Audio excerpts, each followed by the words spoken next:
સુરતમાં આપ પાર્ટી દ્વારા ઝઘડિયામાં દુષ્કર્મ પીડિતા દીકરીના મૃત્યુ કારણે બરોડા પ્રિસ્ટેસ્ટી રબાગ કાપોદ્રા સુધી વિશાળ કેન્ડલ માર્ચનું આયોજન કરવામાં આવ્યું હતું। ઝઘડિયામાં દુષ્કર્મ પીડિતા દીકરી ગઈકાલે જિંદગીનો જંગ હારી ગઈ હતી। દીકરીને શ્રદ્ધાંજલિ આપવા માટે આમ આદમી પાર્ટી સુરત મહાનગરપાલિકા દ્વારા બરોડા પ્રિસ્ટેસ્ટી હીરાબાગ કાપોદ્રા સુધી વિશાળ કેન્ડલ માર્ચનું આયોજન કરવામાં આવ્યું હતું, જેમાં આમ આદમી પાર્ટીના અધિકારીઓ, તમામ કોર્પોરેટરો અને કાર્યકરો મોટી સંખ્યામાં ઉપસ્થિત રહીને શ્રદ્ધાંજલિ આપવામાં આવી હતી।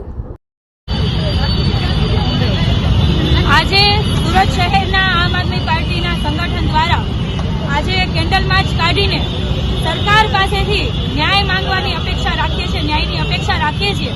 કારણ કે દિવસે ને દિવસે કોઈને કોઈ બાળા ભીંખાઈ રહી છે, મહિલાઓ સાથે દુષ્કર્મની ઘટનાઓ વધી રહી છે અને બીજી બાજુ હર્ષ સંઘવી ખોટી ફોજદારી મીડિયામાં આવીને કરતા હોય, એક બાજુથી હર્ષ સંઘવી રોંગ સાઈડમાં જનારાને જેલમાં પૂરવાની વાત કરતા હોય, બીજી બાજુ ઝઘડિયાની અંદર 10 વર્ષની બાળા પર દુષ્કર્મ થાય છે, તેમના ગુપ્તાંગની અંદર સળીઓ નાખીને એટલી હવાન્ય દેખાડવામાં આવે છે, છતાં પણ હર્ષ સંઘવી આ બાબતે ચૂપ છે।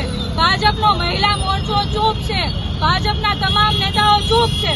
ખરેખર આ તમામ લોકોને શરમ આવવી જોઈએ અને આ બાબતે એ લોકોએ મહામંથન કરવું જોઈએ ને જો આ તમામ ભારતીય જનતા પાર્ટીના પદાધિકારી છે, મુખ્યમંત્રી છે, ગૃહમંત્રી છે, એમનાથી જો મહિલાની સુરક્ષા ના થતી હોય તો રાજીનામું આપી દેવું જોઈએ ને ઘરે બેસી જવું જોઈએ।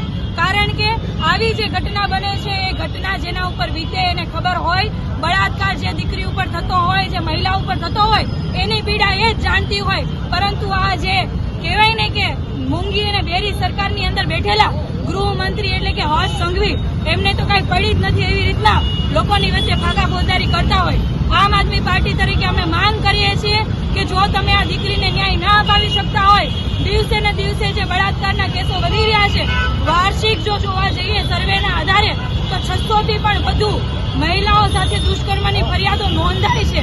આ તો ઓન રેકોર્ડ વાત છે, કેટલી બધી ઘટનાઓ દબાઈ જતી હશે તો આનો મતલબ એવો થાય કે ભારતીય જનતા પાર્ટીની સરકાર મહિલાઓ માટે સુરક્ષા પૂરી પાડી શકતી નથી।